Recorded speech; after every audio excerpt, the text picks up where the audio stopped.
Ecclesiastes chapter 4, verses 4, 5, and 6. Proverbs gives us a few nice little warnings and reminders about good ways in which to live. Ecclesiastes might be the slightly harsher reality check on whether we are actually living right or living profitably. Here are the Ecclesiastes writer's brief thoughts on work and how much one should engage in it. Ecclesiastes 4 and verse 4, "Then I considered all the skillful work that is done. Surely it is nothing more than competition between one person and another. This also is profitless, like chasing the wind. The fool folds his hands and does no work, so he has nothing to eat but his own flesh. Better is one handful with some rest than two hands full of toil and chasing the wind." Work is just a competition to be better. That's what the Ecclesiastes writer says. It's not a nice way to say it, but it is often true. A lot of times we increase in work, we take on more hours, we take on greater challenges. Why?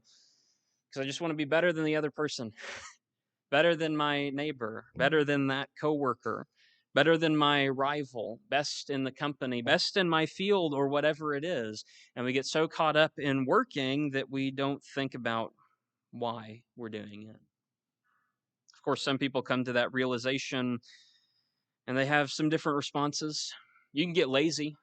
That's verse 5. The fool says, well, there's no point to any of it, is there? And so he quits working.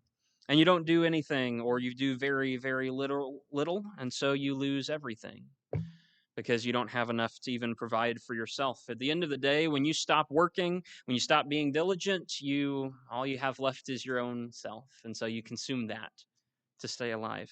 Don't be lazy. There are other people who go at work even harder when they hear about it. Well, if work's just competition, let me do even more. And they pursue it with two hands full of toil, but it's just chasing the wind. Overwork, it's the other side of the pendulum. You do everything and you take on every extra hour and every bit of overtime, and you miss the really important things in life, which are to be content with what you have, to do enough, and to be content with some rest. Better is the one who, when they hear about this futility, they realize they should work. And there's also a time for rest as well. Better to have one handful of toil with some rest. Better to have that balanced kind of a life, to focus on what's really important. Do you know which one you are? Physically? Are you prone to underworking or overworking? Or maybe you're one of those rare few who's just right and just on the balance. Do you know which one of those you are spiritually? A spiritual underworker who never does anything? A spiritual overworker who has 20 Bible studies a week but forgets to pray? Or are you balanced in that too? Maybe you find yourself swinging a little bit between the two extremes rather than being able to find that middle ground that God wants you to have. And so, whatever your work balance is, just keep this in mind. Ultimately, you don't want to get so disillusioned that you quit your work, but also you don't want to get so distracted with that work that you lose what's really important. A view of God and who He is, a view of family and taking care of them, a view of friends around you that you can push to better.